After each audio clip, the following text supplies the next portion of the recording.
حضرت عبداللہ بن عمر رضی اللہ تعالی عنہما کی 4 نصیحتیں۔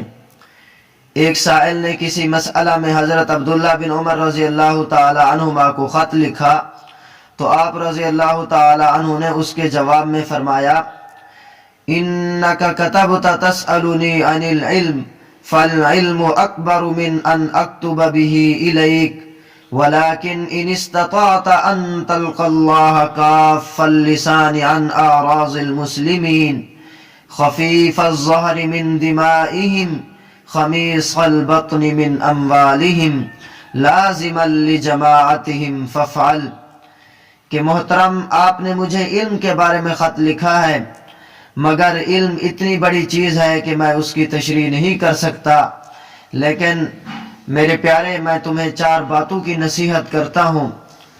پہلی بات یہ ہے کہ اگر تجھ سے ہو سکے تو یہ کر کہ تو اللہ تبارک و تعالی سے ملاقات کرے اس حال میں کہ مسلمانوں کی عزت و آبرو تیری زبان سے محفوظ ہو، اور کسی مسلمان کا تمہارے ذمہ یہ مطالبہ نہ ہو کہ اس نے فلاں جگہ میری غیبت کی، اس نے برائی کے ساتھ میرا تذکرہ کیا۔ دوسری بات یہ ہے کہ مسلمانوں کے جو خون ہو رہے ہیں، قیامت کے دن تیرے ذمہ ان میں سے کوئی چیز نہ ہو، تیری پشت مسلمانوں کے خون سے ہلکی پھلکی ہو۔ مسلمانوں کا قتل عام کرنا اور مسلمانوں کو قتل کرنا یہ بہت بڑا گناہ ہے۔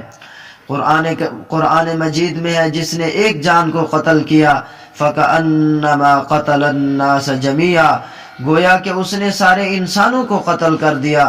نعوذ باللہ، قیامت کے دن کسی آدمی کے ذمہ یہ مطالبہ نہ ہو کہ اس نے کسی مسلمان کو قتل کیا۔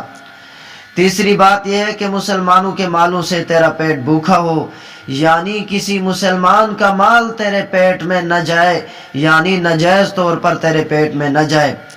چوتھی بات یہ ہے کہ مسلمانوں کی جماعت سے الگ تھلگ نہ ہو، بلکہ ان کے ساتھ لازم رہو، یعنی ان کے ساتھ مل کر رہو۔ بس یہ 4 نصیحتیں یاد رکھو اور ان پر عمل کرو۔ اللہ تبارک و تعالی ہمیں بھی حضرت عبداللہ بن عمر رضی اللہ تعالی عنہما کی ان 4 نصیحتوں پر عمل کرنے کی توفیق عطا فرمائے۔